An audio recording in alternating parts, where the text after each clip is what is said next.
दुनिया की राजनीति ना बड़ी अजीब चीज है। कभी कभी लगता है कि कोई देश अपने फायदे के लिए कोई कदम उठा रहा है, पर होता ठीक उल्टा है। और आज हम कुछ ऐसी ही एक पहेली को समझने वाले हैं कि कैसे अमेरिका की एक पॉलिसी जाने अनजाने में उसके सबसे बड़े कॉम्पिटिटर चीन को और मजबूत बना रही है। ये लाइन देखिए, आजकल दुनिया भर की मीडिया में यही बात चल रही है। सुनने में थोड़ा हैरान करने वाला लगता है ना? लेकिन इसका मतलब बहुत गहरा है। तो चलिए पता लगाते हैं कि इस बात में कितनी सच्चाई है। और यही तो सबसे बड़ा सवाल है कि भाई ऐसा कैसे हो सकता है? एक प्रेसिडेंट की अमेरिका फर्स्ट पॉलिसी अपने ही सबसे बड़े दुश्मन को फायदा कैसे पहुंचा सकती है? चलिए इसको ना एक एक करके समझते हैं। तो इस कहानी का पहला हिस्सा जुड़ा है अनप्रिडिक्टेबिलिटी से, मतलब कुछ भी पहले से तय ना होना। आज हालात ये है कि दुनिया के कई देश अमेरिका को एक ऐसे पार्टनर की तरह देख रहे हैं जिसका अगला कदम क्या होगा कोई अंदाजा ही नहीं लगा सकता। अब ये जो कंपैरिजन दिख रहा है ना, सारा खेल यहीं पर है। देखिए, एक तरफ है अमेरिका की फॉरेन पॉलिसी जो मतलब कभी भी बदल सकती है, कोई भरोसा नहीं, और दूसरी तरफ है चीन जो अपने लॉन्ग टर्म प्लान पर एकदम टिका रहता है। अब जाहिर सी बात है, जब इंटरनेशनल रिलेशन की बात आती है तो हर देश स्टेबिलिटी और भरोसे को ही चुनेगा। इसके कुछ एग्जांपल देखें। अपने ही सहयोगी देशों के लीडर्स का पब्लिक में मजाक उड़ाना, या फिर अचानक से कह देना कि हमें ग्रीनलैंड खरीदना है। दोस्तों और दुश्मनों के साथ रिश्ते पल में बदल लेना, इन सब चीजों से दुनिया में एक ही मैसेज गया है कि भाई अमेरिका का कुछ भरोसा नहीं। और यही बात दूसरे देशों को टेंशन दे रही है। और इस टेंशन का, इस अनप्रेडिक्टेबिलिटी का सबसे बड़ा और सीधा असर कहां देखने को मिला? अमेरिका के सबसे करीबी पड़ोसी और दोस्त कनाडा के एक फैसले में। ये जो नंबर दिख रहा है 2.9 बिलियन डॉलर्स, ये सिर्फ एक नंबर नहीं है, ये वैल्यू है उस बड़ी ट्रेड डील की जो कनाडा ने चीन के साथ साइन की।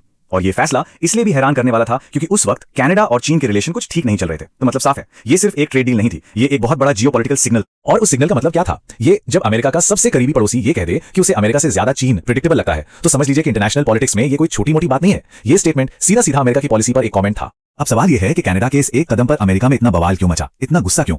इसे समझने के लिए हमें थोड़ा इतिहास में जाना पड़ेगा, करीब 200 साल पीछे। दुश्मन, सोचिए जरा, अमेरिका के एक टॉप एडवाइजर ने कनाडा के प्राइम मिनिस्टर के लिए यह शब्द इस्तेमाल किया, अमेरिका का सबसे पुराना, सबसे भरोसेमंद साथी, और उसे दुश्मन कह दिया गया। पर ऐसा क्यों?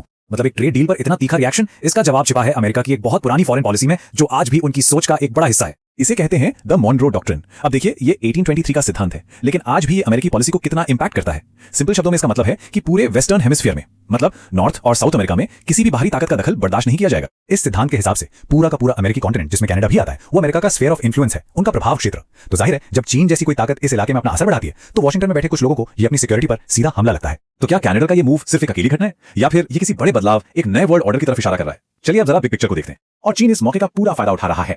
एक तरफ जहां कुछ अमेरिकी नेताओं का बर्ताव ऐसा है मानो कनाडा उनका 51वां स्टेट हो, वहीं दूसरी तरफ चीन उन्हें सम्मान और विन विन कोऑपरेशन की बात कर रहा है। और ये स्ट्रेटजी ये काम कर रही है। कनाडा के प्राइम मिनिस्टर का ये बयान भी इसी ओर इशारा करता है। वो साफ साफ कह रहे हैं कि भाई दुनिया बदल चुकी है और इस नई ग्लोबल रियलिटी में चीन एक बहुत बड़ी ताकत है जिसे इग्नोर नहीं किया जा सकता। मतलब ये कोई मजबूरी में लिया गया फैसला नहीं है, बल्कि एक सोची समझी स्ट्रेटजी है।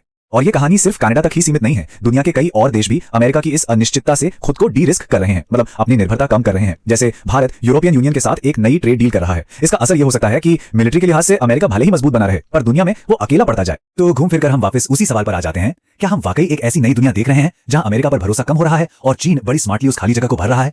ये एक ऐसा सवाल है जिसका जवाब तो शायद आने वाला वक्त ही देगा।